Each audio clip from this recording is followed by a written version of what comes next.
أعوذ بالله من الشيطان الرجيم. بسم الله الرحمن الرحيم. الحمد لله الذي أنزل على عبده الكتاب ولم يجعل له عوجا قيما لينذر بأسا شديدا من لدنه ويبشر المؤمنين الذين يعملون الصالحات أن لهم أجرا حسنا ماكثين فيه أبدا وينذر الذين قالوا اتخذ الله ولدا ما لهم به من علم ولا لآبائهم كبرت كلمة تخرج من أفواههم إن يقولون إلا كذبا فلعلك باخع نفسك على آثارهم إن لم يؤمنوا بهذا الحديث أسفا إنا جعلنا ما على الأرض زينة لها لنبلوهم أيهم أحسن عملا وإنا لجاعلون ما عليها صعيدا جرزا أم حسبت أن أصحاب الكهف والرقيم كانوا من آياتنا عجبا إذ أوى الفتية إلى الكهف فقالوا ربنا آتنا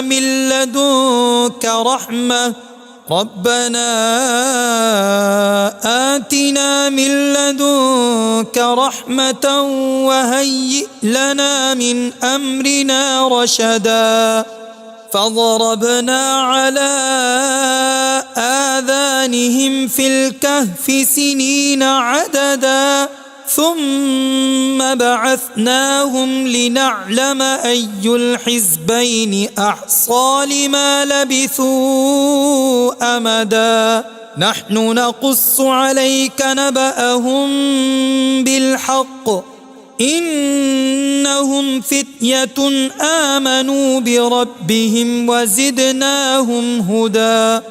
وربطنا على قلوبهم إذ قاموا فقالوا ربنا رب السماوات والأرض لن ندعو من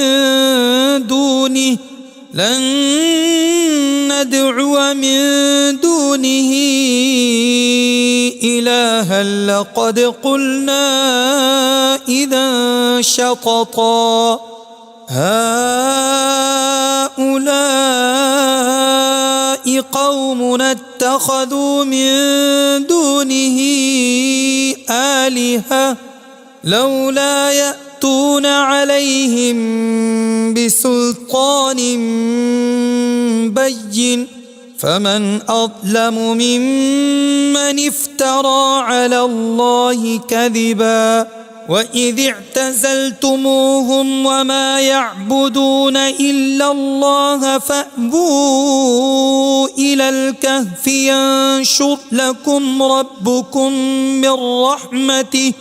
ينشر لكم ربكم من رحمته ويهيئ لكم من أمركم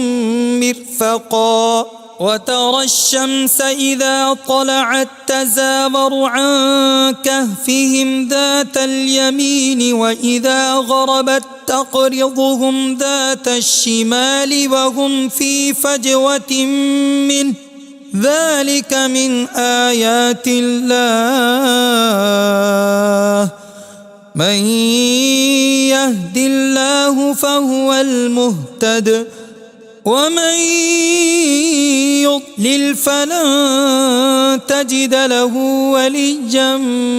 مرشدا وتحسبهم أيقاظا وهم رقود ونقلبهم ذات اليمين وذات الشمال وكلبهم باسط ذراعيه بالوصيد لو اطلعت عليهم لوليت منهم فرارا ولملئت منهم رعبا وكذلك بعثناهم ليتساءلوا بينهم قال قائل منهم كم لبثتم قالوا لبثنا يوما أو بعض يوم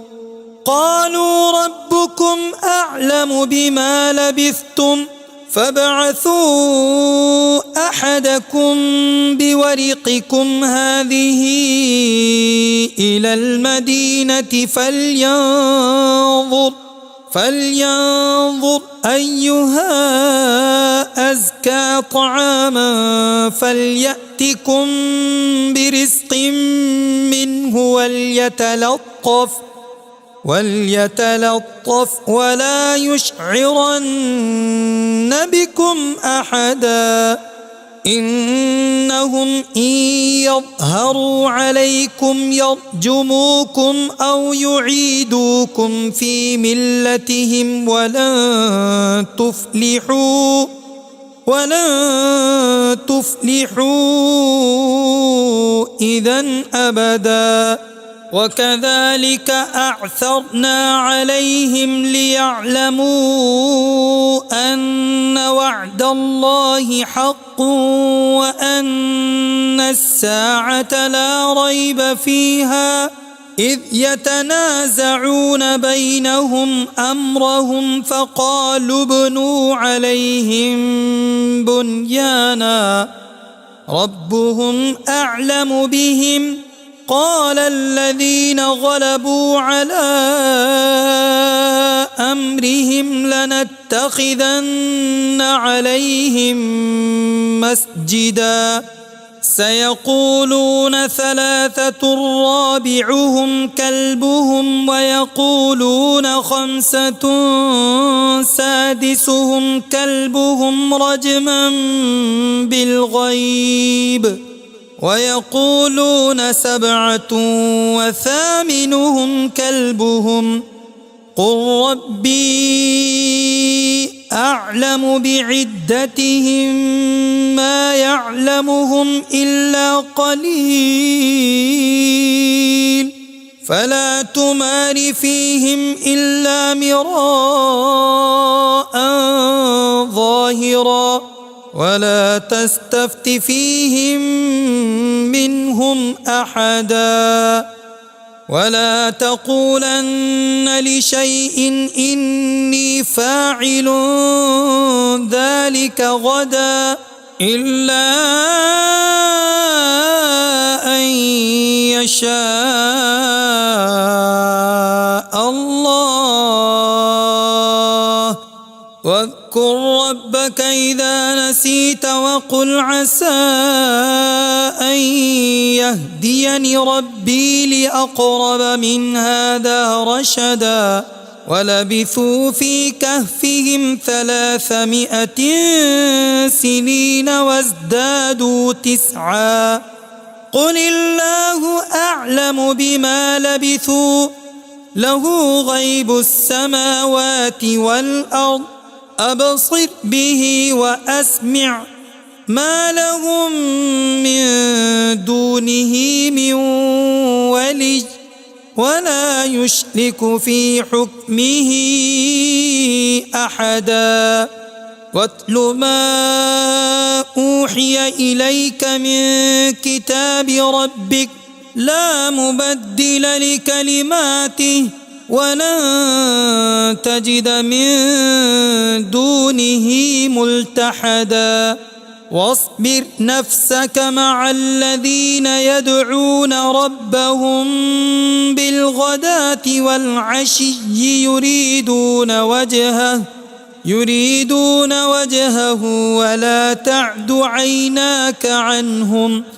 تريد زينة الحياة الدنيا ولا تطع من أغفلنا قلبه عن ذكرنا واتبع هواه وكان أمره فرطا وقل الحق من ربكم فمن شاء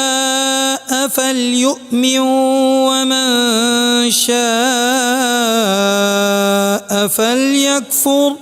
إنا أعتدنا للظالمين نارا أحاط بهم سرادقها وإن يستغيثوا يغاثوا بماء كالمهل يشوي الوجوه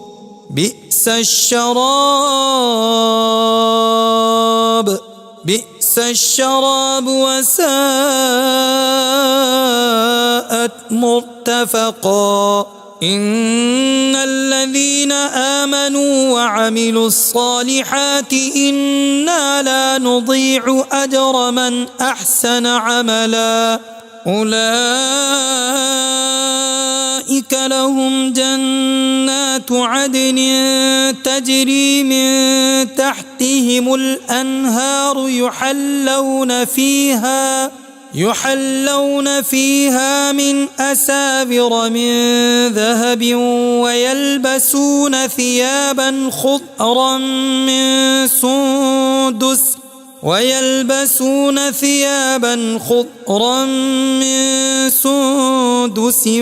وإستبرق متكئين فيها على الأرائك نعم الثواب وحسنت مرتفقا واضرب لهم مثل الرجلين جعلنا لأحدهما جنتين من أعناب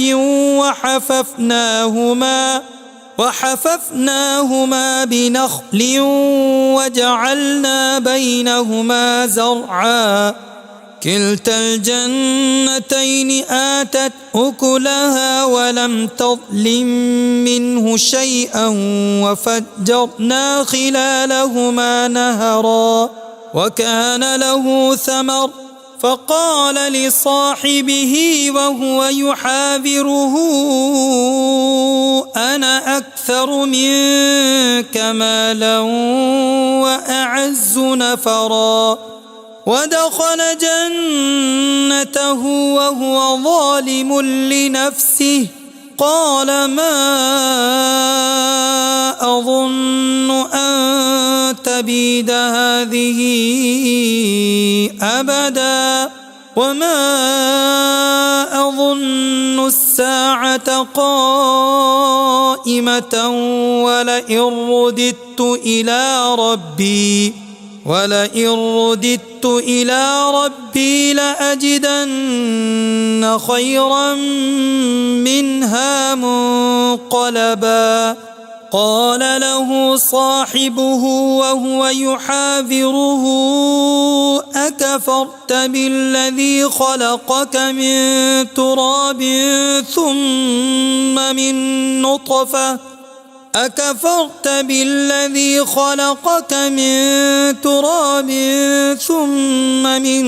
نطفة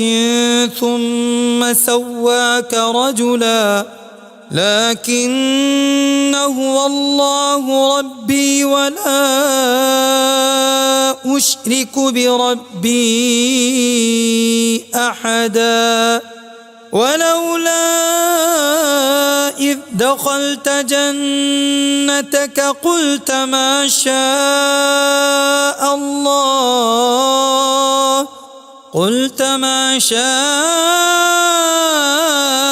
الله لا قوة إلا بالله إن ترني أنا أقل منك مالا وولدا فعسى ربي أن يؤتيني يؤتيني خيرا من جنتك ويرسل عليها حسبانا من السماء فتصبح صعيدا زلقا أو يصبح ماؤها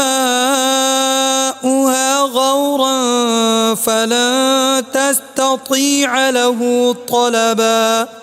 وأحيط بثمره فأصبح يقلب كفيه على ما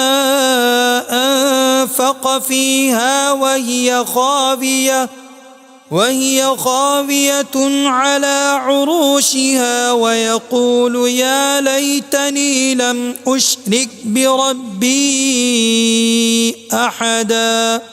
ولم تكن له فئة ينصرونه من دون الله وما كان منتصرا هنالك الولاية لله الحق هو خير ثوابا وخير عقبا واضرب لهم مثل الحياة الدنيا كماء أنزلناه من السماء فاختلط به نبات الأرض فأصبح هشيما تذروه الرياح وكان الله على كل شيء مقتدرا المال والبنون زينة الحياة الدنيا والباقيات الصالحات خير عند ربك ثوابا وخير أملا ويوم نسير الجبال وترى الأرض بارزة وحشرناهم فلم نغادر منهم أحدا وعرضوا على ربك صفا لقد جئتمونا كما خلقناكم أول مرة بل زعمتم أن لن نجعل لكم موعدا ووضع الكتاب فترى المجرمين مشفقين مما فيه ويقولون يا ويلتنا ما لهذا الكتاب لا يغادر صغيرة ولا كبيرة إلا أحصاها ووجدوا ما عملوا حاضرا ولا يظلم ربك أحدا وإذ قلنا للملائكة اسجدوا لآدم فسجدوا إلا إبليس كان من الجن ففسق عن أمر ربه أفتتخذونه وذريته أولياء من دوني وهم لكم عدو بئس للظالمين بدلا ما أشهدتهم خلق السماوات والأرض ولا خلق أنفسهم وما كنت متخذ المضلين عضدا ويوم يقول نادوا شركائي الذين زعمتم فدعوهم فلم يستجيبوا لهم وجعلنا بينهم موبقا ورأى المجرمون النار فظنوا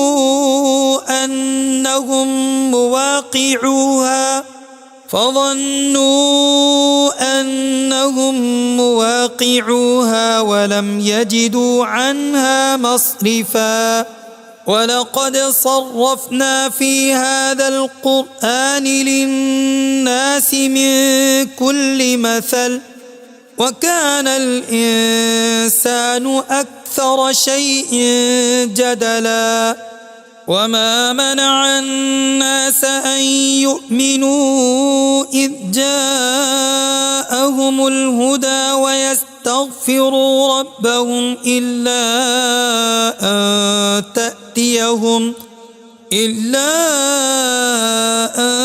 تأتيهم سنة الأولين أو يأتيهم العذاب قبلا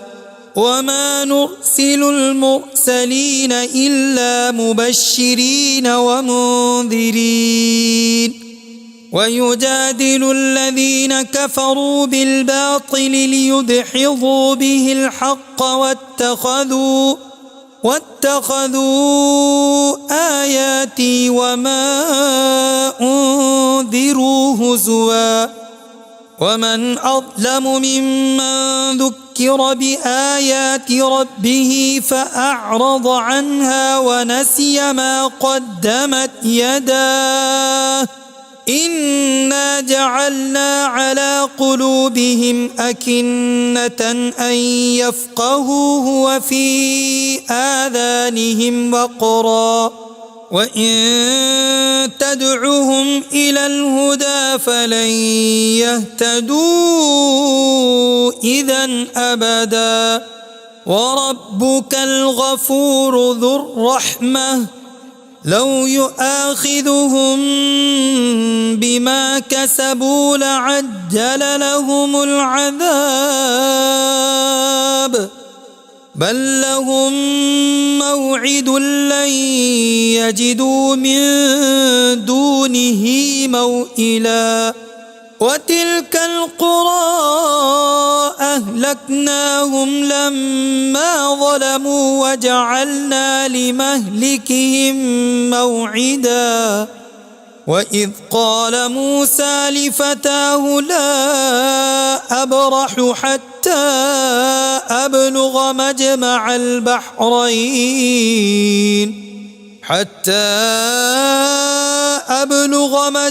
البحرين أو أمضي حقبا فلما بلغا مجمع بينهما نسيا حوتهما فاتخذ سبيله في البحر سربا فلما جاوزا قال لفتاه آتنا غداءنا لقد لقينا من سفرنا هذا نصبا قال أرأيت إذ أوينا إلى الصخرة فإني نسيت الحوت وما أنسانيه إلا الشيطان أن أذكره واتخذ سبيله في البحر عجبا قال ذلك ما كنا نبغ فارتدا على آثارهما قصصا فوجدا عبدا من عبادنا آتيناه رحمة من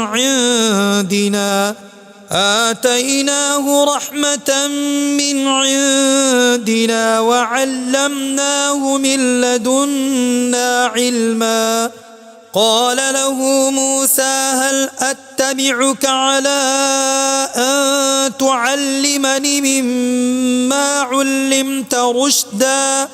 قال إنك لن تستطيع معي صبرا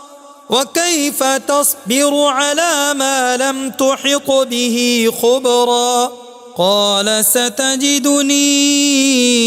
إن شاء الله صابرا ولا أعصي لك أمرا قال فإن اتبعتني فلا تسألني عن شيء حتى أحدث لك منه ذكرا فانطلقا حتى إذا ركبا في السفينة خرقها قال أخرقتها لتغرق أهلها لقد جئت شيئا إمرا قال ألم أقل إنك لن تستطيع معي صبرا قال لا تؤاخذني بما نسيت ولا ترهقني من أمري عسرا فانطلقا حتى إذا لقيا غلاما فقتله قال أقتلت نفسا زكية بغير نفس لقد جئت شيئا نكرا قال ألم أقل لك إنك لن تستطيع معي صبرا قال إن سألتك عن شيء بعدها فلا تصاحبني قد بلغت من لدني عذرا فانطلقا حتى إذا أتيا أهل قرية استطعما أهلها فأبوا أن يضيفوهما فوجدا فيها جدارا يريد أن ينقض فأقامه قال لو شئت لاتخذت عليه أجرا قال هذا فراق بيني وبينك سأنبئك بتأويل ما لم تستطع عليه صبرا أما السفينة فكانت لمساكين يعملون في البحر فأردت أن أعيبها وكان وراءهم ملك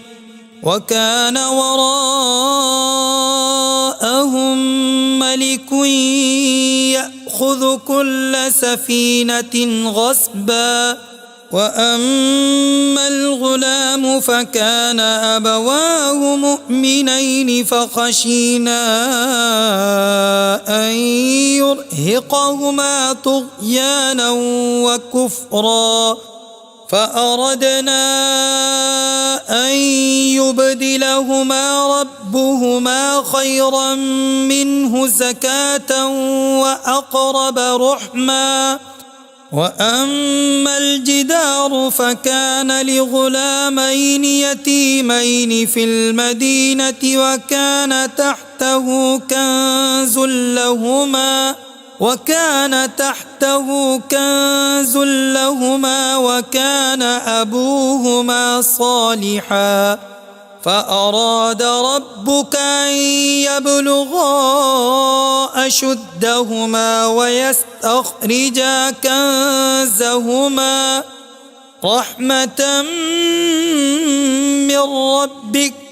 وما فعلته عن أمري ذلك تأويل ما لم تسطع عليه صبرا ويسألونك عن ذي القرنين قل سأتلو عليكم منه ذكرا إنا مكنا له في الأرض وآتيناه من كل شيء سببا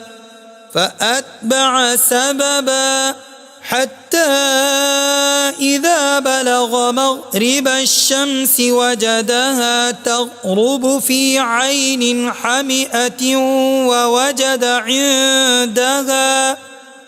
ووجد عندها قوما قلنا يا ذا القرنين إما أن تعذب وإما أن تتخذ فيهم حسنا قال أما من ظلم فسوف نعذبه ثم يرد إلى ربه فيعذبه عذابا نكرا وأما من آمن وعمل صالحا فله جزاء الحسنى وسنقول له من أمرنا يسرا ثم أتبع سببا حتى إذا بلغ مطلع الشمس وجدها تطلع على قوم لم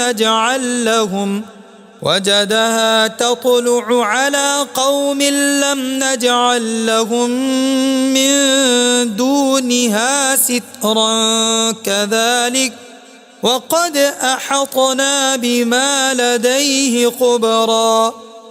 ثم أتبع سببا حتى إذا بلغ بين السدين وجد من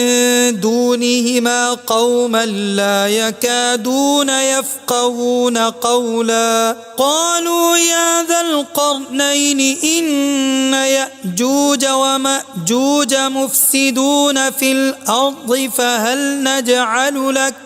فهل نجعل لك خرجا على أن تجعل بيننا وبينهم سدا قال ما مكني فيه ربي خير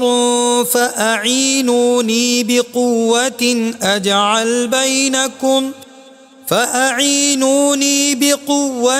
أجعل بينكم وبينهم ردما آتوني زبر الحديد حتى إذا ساوى بين الصدفين قال انفخوا حتى إذا جعله نارا قال آتوني أفرغ عليه قطرا فما استطاعوا أن يظهروه وما استطاعوا له نقبا قال هذا رحمة من ربي فإذا جاء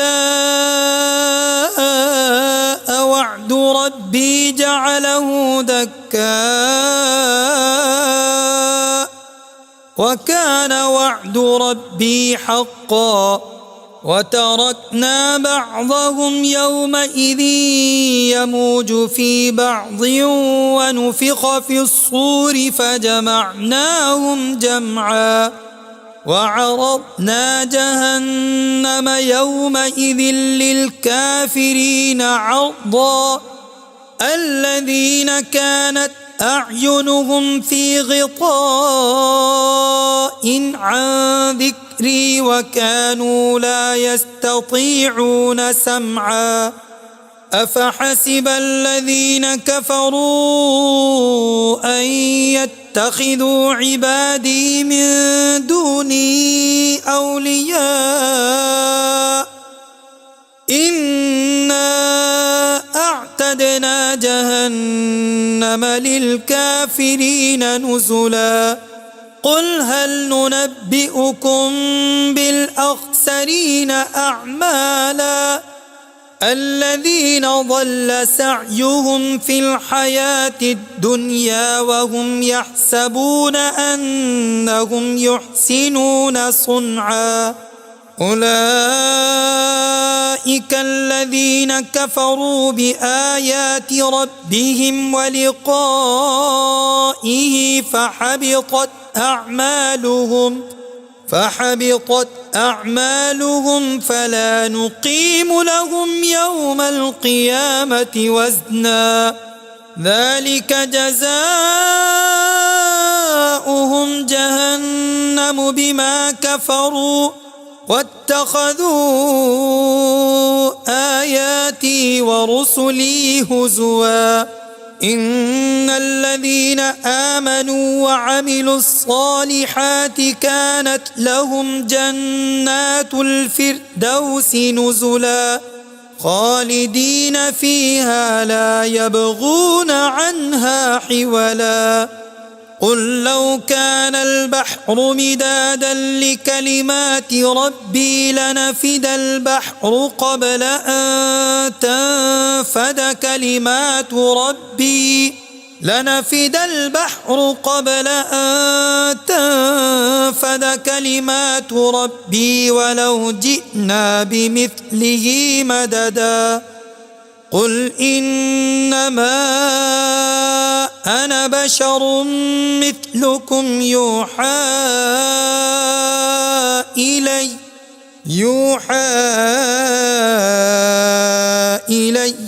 أنما إلهكم إله واحد فمن كان يرجو لقاء ربه فليعمل عملا صالحا